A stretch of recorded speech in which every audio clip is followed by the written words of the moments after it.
All right, well, a man who needs absolutely no introduction, MMA legend Frankie Edgar. Frankie, listen, man, I know that you're a family man. I know you love your crew, but you got a full house, man, and you're stuck in there. Are they driving you crazy yet or what? Very, very much so. We're making do, man. This school stuff's not easy. Thank God my wife is obviously taking that role more so than myself. But this is not the easiest of times, but we're making do. I dig it, man. I've been telling everybody I've found out what a terrible elementary school teacher I am during this thing, man. It's pretty funny. For real, man. Hats off to them teachers, that's for sure. That's it, man. Let me ask you a question. It's kind of a weird question, but tied to this whole coronavirus thing. When this thing started happening, was there any part of you that started like stressing out or worrying a little bit, thinking, I was over in Asia in December, man. Was I at risk or did something happen? I mean, did you start thinking about any of that stuff? Nah, I wasn't too bad. I did fly to Vegas March, I think 7th or 8th. And, that was a little nerve wracking, I guess, because that's kind of when this started. We started seeing the spread a little bit. But, I don't know. I don't know how to handle this. I'm like everyone else. I'm just, watching from afar, I guess. Yeah, no doubt, man. It's a new world. We're all trying to figure it out. So let's talk some MMA, man. You did go to South Korea. Obviously, you did the UFC a favor there, right? Didn't work out for you. But I just wonder, kind of in retrospect, did you ever regret that? Like after the results, say, man, I shouldn't have done that. That was a risk, I didn't need to take. Was there any kind of regret after that performance? I mean, I guess there's always a little regret because it didn't go out my way. But if I won that fight, I wouldn't have had any regret. So it's hard to say, just because you lost, you have regret. I'm the type of guy that's willing to put it on the line.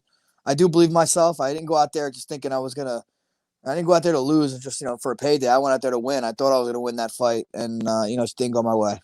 Yeah.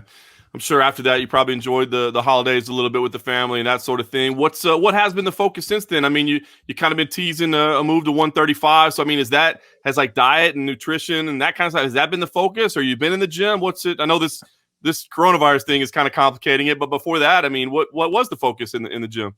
Yeah, I'm definitely gonna make the trip down to 35. That was the plan even before the Korean Zombie fight, but that opportunity came up and I jumped on it. So that's still the plan. I want to get down to 35. I'll probably fight around June, July. I mean that was the plan. I wanted to fight in June, at least the end of June. Now that this happened, I don't know what's gonna go on with the events coming up. But I was training in the meantime. And now I'm kind of just hitting the heavy bag, going for runs, bike rides, doing what I can. But it's tough. I'm in Jersey too, and Jersey, New York. Obviously, I hit the hardest, so you know, it's a little different here than I imagine some other places in the country. But it's just I don't know how much longer I can do this.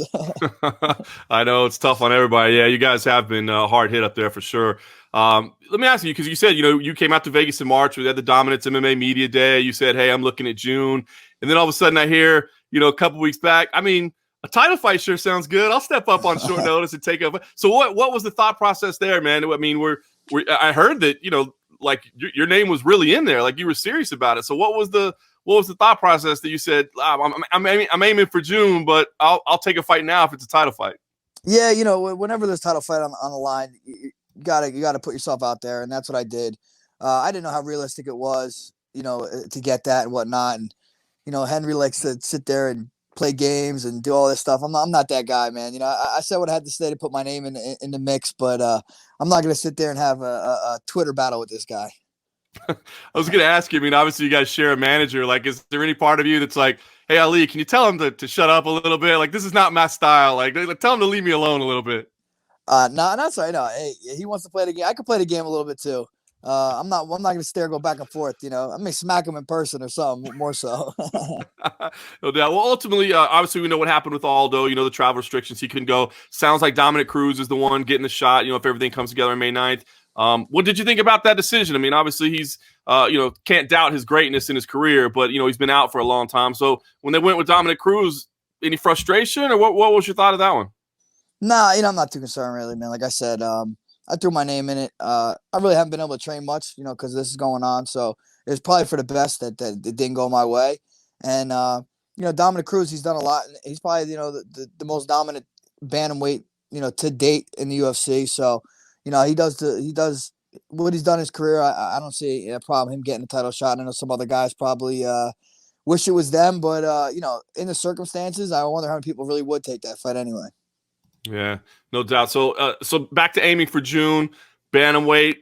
Bantamweight's exciting, man. It's a great division right now. A lot of big names. I mean, obviously your track record speaks for itself, but where do you think you fit in? I mean, I know a title shot would have been awesome if the stars align, but I mean, where do you think you fit in? Are there names that you're looking at? Are there rankings that you're looking at? I mean, what type of fight are you thinking makes sense? Yeah, I mean, Aljamain's been saying nobody wants to fight him or this and that, and I mean that's a guy we were supposed to fight in this past card in November. That was a possibility, and it never came about. I believe he had to get surgery. So I mean that would make sense for me. Come back, fight Aljamain in June. I don't know what his plans are, or what he has lined up, but someone along that line I think would be ideal.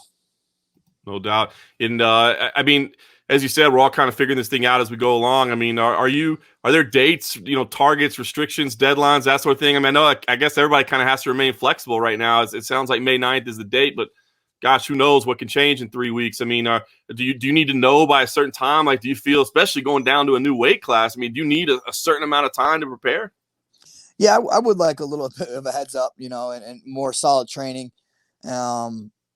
But again, like I said, if the opportunity comes up and it's right, I'm gonna make some sacrifices to do so. But yeah, I do definitely need some time. I would like to do it the right way. Last fight, I kind of did it on 2 weeks' notice. Went across to someone's different country, and I stacked the cards against myself. So maybe I don't want to stack the cards against myself so much. It's kind of tough enough to fight these guys as it is. So I would like to prepare the right way, have a good weight cut and all that stuff, ideally. But again, I'm I don't say no very often, so we'll see. I was going to say, I hear you saying all that, and then I just got this feeling like May 16th, I'm going to see you on a fight card or something. You never know. You never know. Awesome, man. Well, Frankie, man, stay safe, obviously, up there. I know it's tough times for everybody, but thanks for the time today, brother. John, always a pleasure, my man. Be good.